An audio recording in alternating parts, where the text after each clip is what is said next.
Welcome to another edition of Jamaica Magazine. I'm Adrian Atkinson. With the unpredictability of natural disasters, preparing for them can be difficult. However, there are many organizations that are working to sensitize the public on natural disasters. Organizations such as the Office of Disaster Preparedness and Emergency Management, ODPEM. This week, we have all the information on natural disaster preparedness and more, so stay tuned. So many wish they could visit our shores. We live where they vacation. Brand Jamaica beckons all from the four corners of the earth. Well, as a Jamaican, I have great pride in selling it. Your pride that you sell Jamaica with is something that it rolls off. Jamaica has so much to offer, and every time I have the privilege of bringing an executive down to Jamaica, an executive from an airline or a tour operator or a travel agency, and you take them across the country, the pride that they said, wow, I can't imagine, especially when it's their first time. Wow, I love this. Build it. Cherish it. Our wealth is Brand Jamaica. Due to our location, Jamaica is at risk for natural disasters such as earthquakes, hurricanes, and floods. There are ways in which we can prepare for these disasters. The Acting Director General of ODPEM is here to tell us more.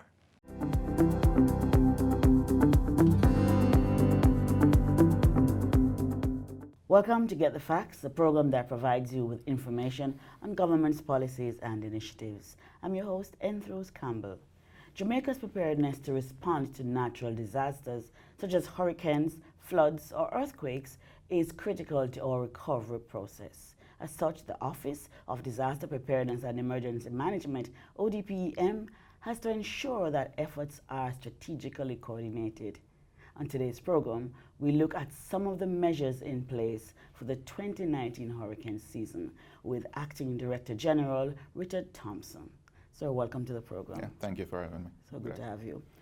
We tend to think that ODPEM just gets into motion when we have hurricanes, but I know that your function, your role and function is a lot more. Tell us about it. Well, I'm happy you say that because yes. I think that's a running joke with a lot of my friends that always say to me that whenever time is the 1st of June, they say, well, your work just start. But our work does not just start at the beginning of the hurricane season. Based on the mandate of the organization, is we deal with all hazards. So whatever that can cause a disaster is the responsibility of the ODPEM to coordinate that event. By our mandate, we are the National Disaster Coordinator. And within that process, we have agencies that have first responders responsibilities, such as the Jamaica Fire Brigade. So ODPEM sits in what we call a National Disaster Organization. And within the organization, you have a number of players within the national process to include ministries, departments, and agencies of the state. So basically, it's an all-encompassing process.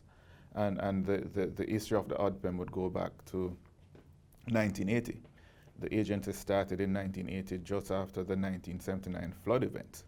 And we have been growing ever since. We have a legislative process, we have a national disaster plan, and we ensure that there is a comprehensive national planning and disaster risk management strategy that looks at your response coordination, looks at mitigation and preparedness, and looks at how, if we are impacted from an emergency, how we look at rehabilitation, recovery, reconstruction. Right. So, what is happening now? What do you do on a day-to-day basis? Well, the day-to-day procedures in the ODPEM is constant work. We, as I said before, we have an all-hazard mandate. There's a lot of plan development, plan preparation, looking at aspects of policies, looking at how the agency fit within the national development process. Under Vision 2030, we have major responsibility under Outcome 14, looking at hazard risk reduction and adaptation to climate change. So it's constant work every day, looking at your overall mandate that deals with preparation and mitigation measures.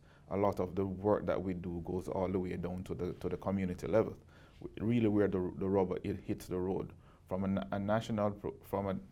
our response process and also our national framework. We have 3 levels: the national, regional, and community. So national, parish, and community, I should say. So we have at the national level, there's the National Disaster Risk Management Council, which is chaired by the Most Honorable Prime Minister. You have a parish mechanism, which is chaired by the mayors, and it goes down to what we call zonal communities within the communities of parishes, where there's also a risk management framework there as well.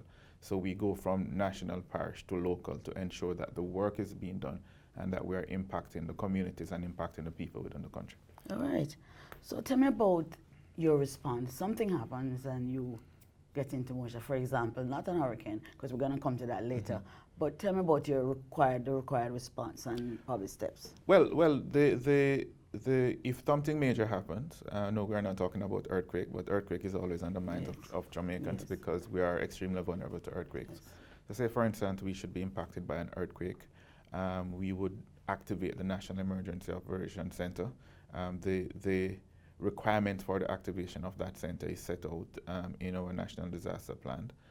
The Most Honorable Prime Minister is the one that gives instruction to activate the National Emergency Operations Center upon our recommendation, that is.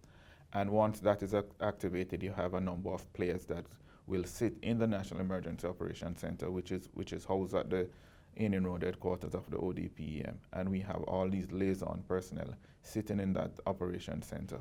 And a lot of the coordination goes out from the National Emergency Operations Center.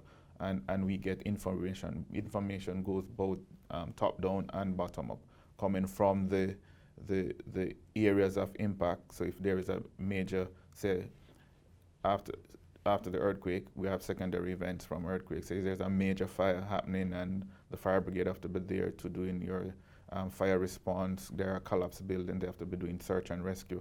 All those information will be feeding from the ground itself into the Emergency Operations Center, and we are giving information and we are coordinating as to what is needed, coordination with health if there is health response, coordination with the works agency, police from a matter of security, and crowd control, traffic control, you name it. That's basically how it happens. And the National Emergency Operations Center takes precedence in the overall coordination of the event.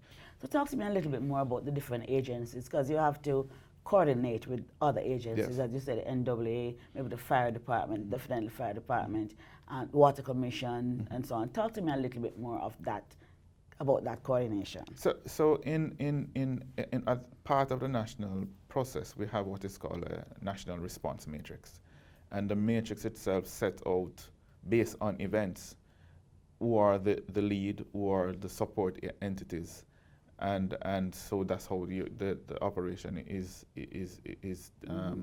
effective or effected.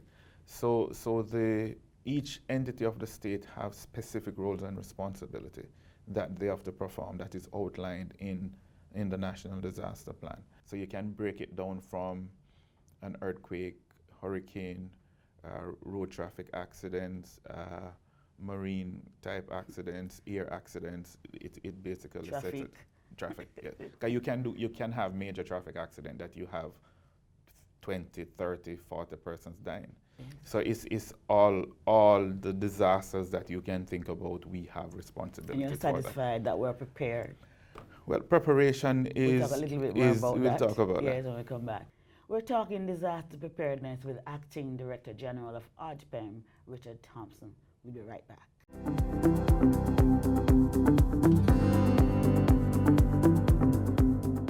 Do you know what a disability is? A permanent loss of function in any part of your body is called a disability. Some people are born that way. Others get a disability because of an illness or an accident. This doesn't have to prevent you from living a full life. The Disabilities Act will protect your right to work, raise families, or do business like anyone else. Visit jcpdja.com. A message from the JCPD, an agency of the Ministry of Labour and Social Security.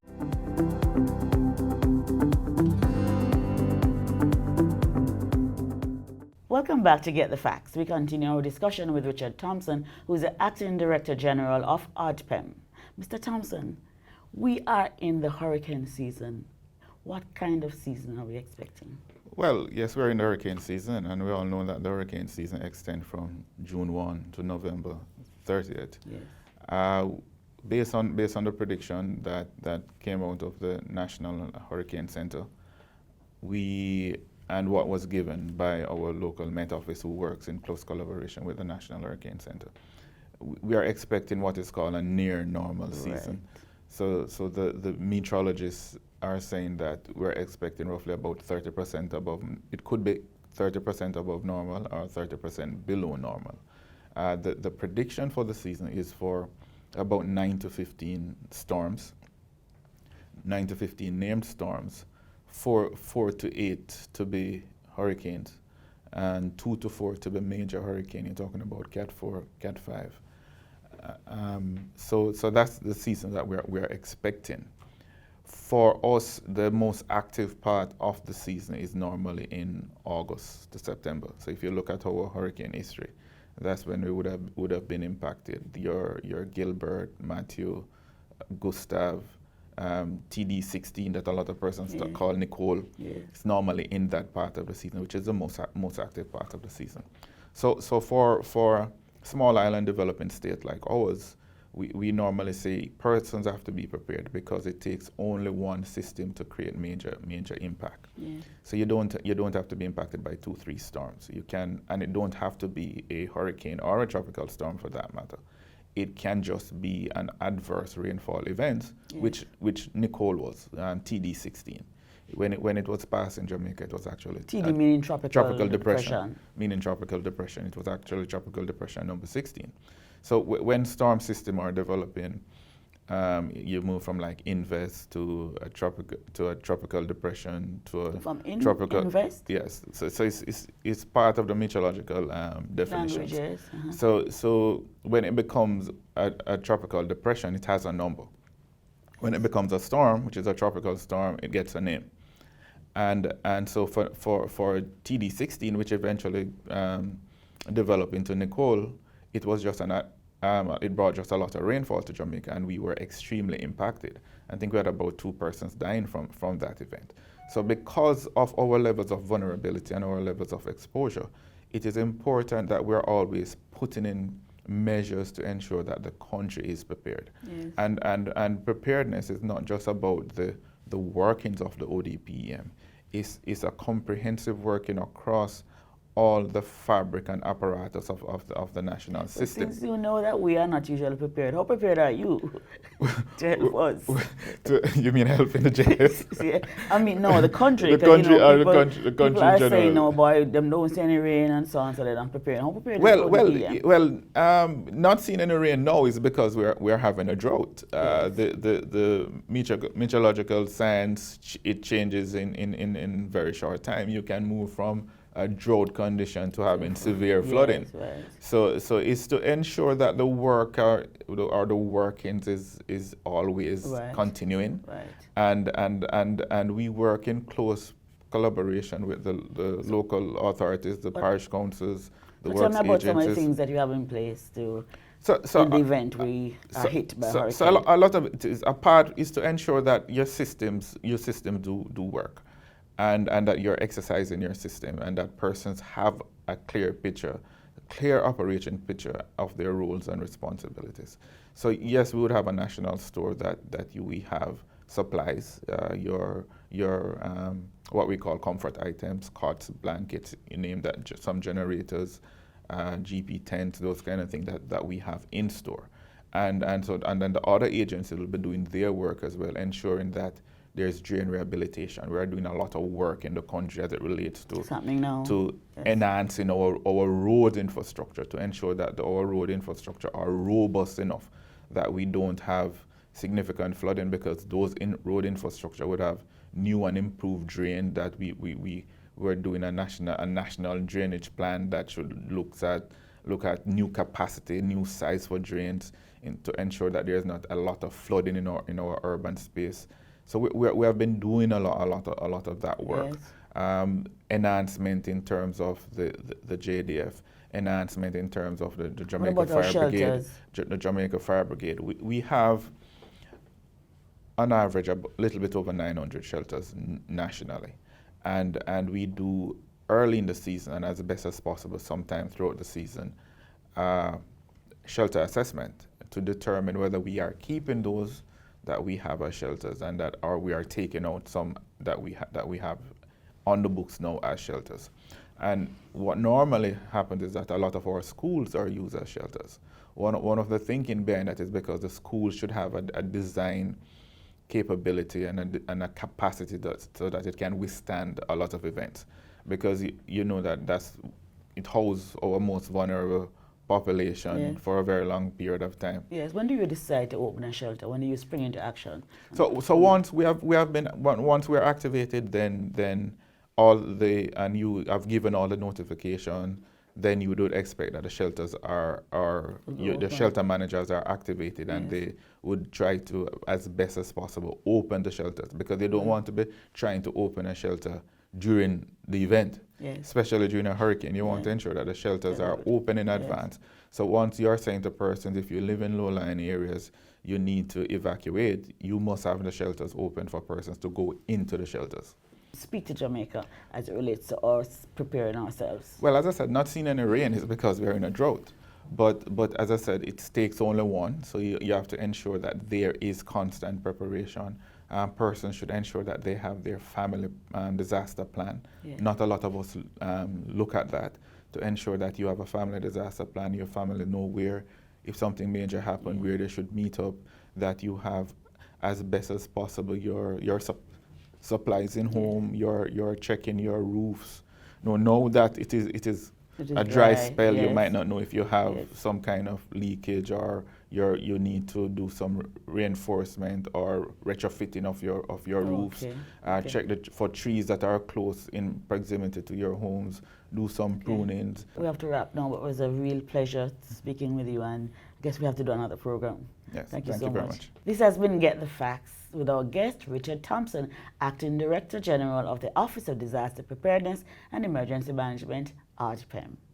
Until next time, I'm your host, Rose Campbell. Take good care.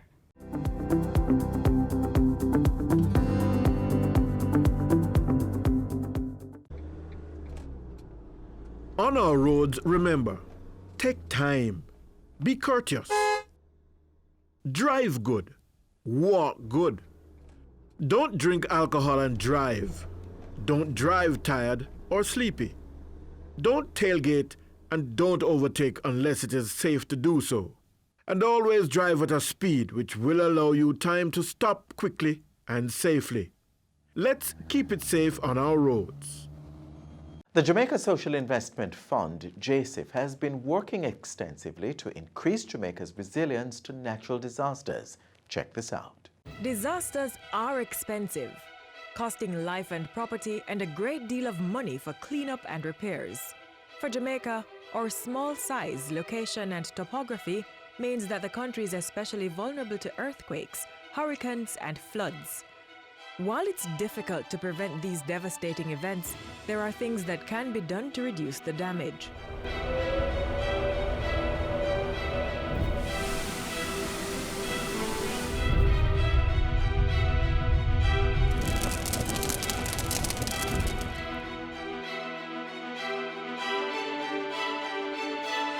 The Disaster Vulnerability Reduction Project DVRP, funded by the World Bank and implemented by the Jamaica Social Investment Fund, aims to strengthen the country's ability to withstand and recover from natural disasters. It's a project that's going to be focused on physical infrastructure investments, equipping and institutional strengthening of the relevant government agencies that are normally tasked to do this work. I'm talking about ODPEM, I'm talking about the Ministry of Local Government, through the Fire Brigade, through NEPA, through the National Works Agency, the Earthquake Unit at the University of the West Indies. These are normally the agencies that have to respond when natural disaster strikes. Fire services are most critical in protecting life and property from not only fires but also other natural disasters. Under the Disaster Vulnerability Reduction Project, DVRP, Over 140,000 persons within the parishes of St. Mary, St. James and St. Thomas will benefit from 3 new fire stations that will be constructed and provided with rescue equipment to include protective gears and extrication tools. Well, I'll feel a little more secure going away, know that I have fire service right next to me and they would be better able to respond to the event of a fire. This new fire station means a lot to us. In that, it will give us peace of mind, knowing that we are in a more secure building so that we can serve our community members better. Even though Jamaica has not experienced a major earthquake since 1907, every year the country experiences over 200 minor tremors, and the threat of major devastation is always looming.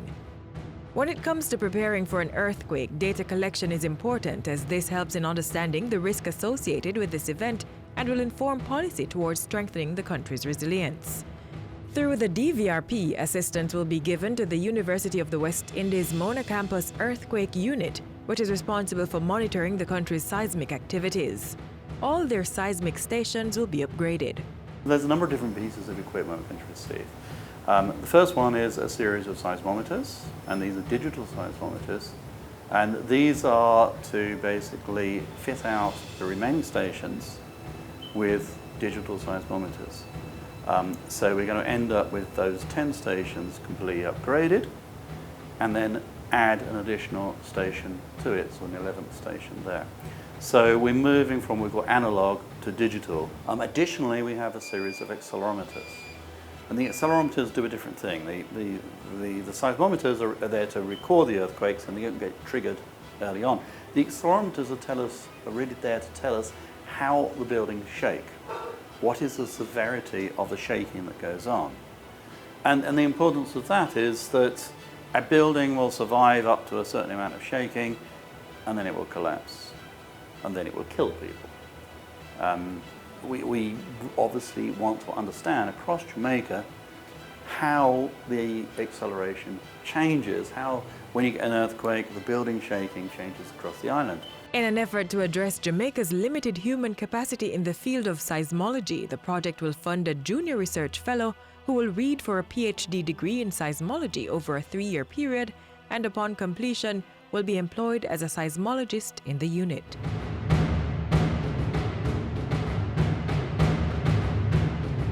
Floods have large social and economic consequences for communities and individuals. When there's a heavy downpour, which is not unusual for the island, the lives of residents in many communities are disrupted. The project will see major infrastructure work done in Old Harbour and along Port Royal Street to limit the effects of rising and rough waters. The improvement works in Old Harbour will include the expansion and the improvement of the urban drainage and also bridges. Myton Gully, Church Pen, those areas in Old Harbour, and Big Pond. Big Pond, whenever time it comes, I mean, no car can pass, flood out my house, wash our clothes, anything, you understand? So we'll be grateful for JSIF and everybody to come on, for coming on board to fix it. When the pond come over, it's hamper even to school children then. It is so dangerous that it take life already. When JSF and NWA are coming, come do this for me. Oh my God, just like that. We'll be so glad and happy. Along Port Royal Street in Kingston, 2 kilometers of coastal revetments will be constructed and retrofitted. This will benefit the patrons and owners of the various business establishments located around this area, as well as users of the Norman Manley International Airport. And there's more.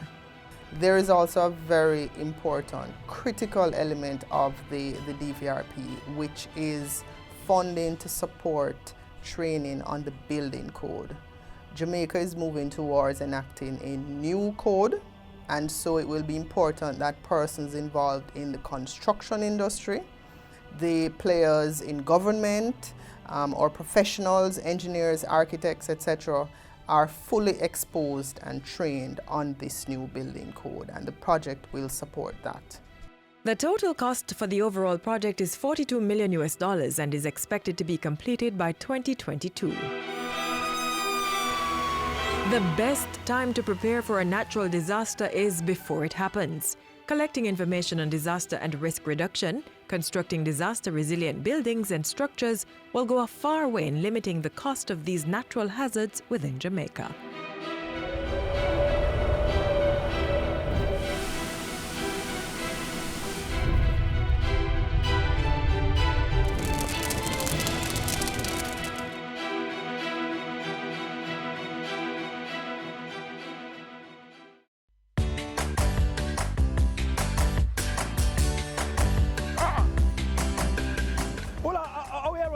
Go on, I work for the fitness, man.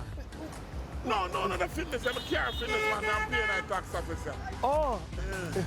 But you don't have to run, man. Oh, respect. No, man, I mean, you don't have to go in there, man. You can pay vehicle fitness online. Yeah? Yeah, man, THG, make it easy for you now. You know, so not an excuse. Yeah? Yeah, man. Respect, man.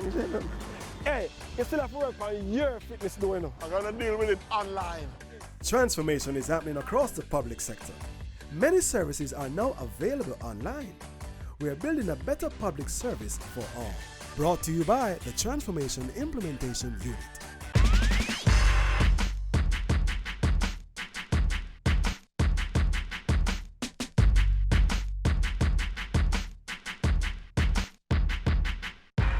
According to the World Health Organization, WHO, more than 300 million people worldwide are living unaware with viral hepatitis. Without finding the undiagnosed and linking them to care, millions will continue to suffer and lives will be lost. July 28 is observed as World Hepatitis Day because it is the birthday of Nobel Prize-winning scientist Dr. Blumberg, who discovered the hepatitis B virus and developed a diagnostic test and vaccine for it. Join the WHO in finding the missing millions. Get tested and get treated, as this could be you or someone you love. Your health is your wealth in making Jamaica the place of choice to live, work, raise families, and do business.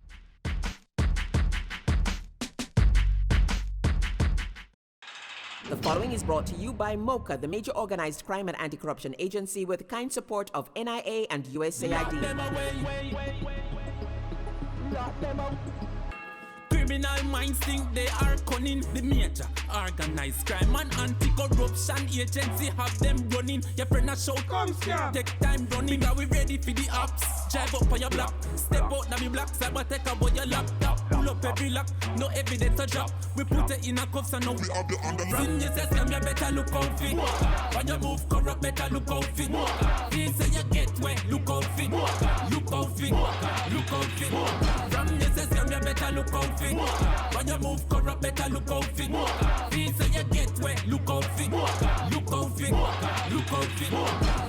The proceeding was brought to you by MOCA, the major organized crime and anti-corruption agency with the kind support of NIA and USAID. MOCA! MOCA!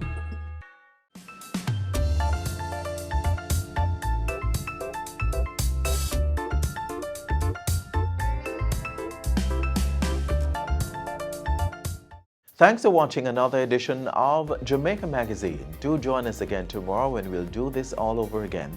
Send your feedback on today's show to jamaicamagazine@gis.gov.jm. Also, follow us on our social media pages, Instagram, Facebook, and of course, there's Twitter. Download our app on your Apple and Android devices, and you can also visit our website at jis.gov.jm for more information. On behalf of the entire production crew, I'm Adrian Atkinson. Thanks for watching.